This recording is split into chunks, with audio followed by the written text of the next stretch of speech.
হেশমেশ হিরবার ডিউটিত লাগছইন উসমানী মেডিকেলের internee doctor অকল। বুধবার মাদান সোয়া 1টার সময় তারা ডিউটি আরম্ভ করছেন। এর আগে ভুল ডাক্তারের কারণে বিমারি মারা যাওয়ার অভিযোগে হাসপাতাল বাঙ্গাবাঙ্গিয়ার মারামারি খরায় সোমবার রাত 10টা থেকে ডিউটি বাদ দিছিল তারা।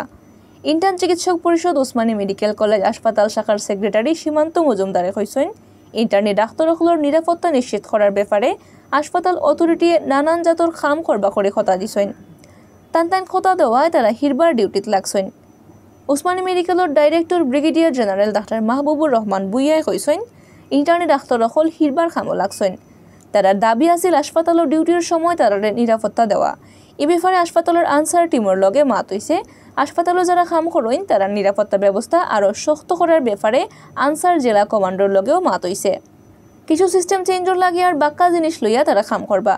খবর লিয়ে জানা গেছে সোমবার রাত 9টার সময় উসমানী মেডিকেলের 35 নম্বর ওয়ার্ডও এক বেমারির জান গেছে। এর বাদে বেমারির কুটুম হলে বুল ডাক্তারিয়ার এলা করার অভিযোগে ওয়ার্ডও ভাঙাভাঙি করছেন। ইন্টার্নি ডাক্তার হলে অভিযোগ করছেন মারা যাওয়া বেমারির কুটুম হলে ডাক্তার নার্স সকলের মারামারি হাসপাতালের নানান জিনিসপত্র আর ঔষধ ভাঙছেন। খবর পাইয়া পুলিশ গিয়া 4 জনের বান্ধিছিল। এই ঘটনার বাদ থেকে খামর সময় নিজের জানর নিরাপত্তার নাই দাবি করিয়া খাজ খাম বন্ধ করে দিছিলা ইন্টার্নি ডাক্তার হলে।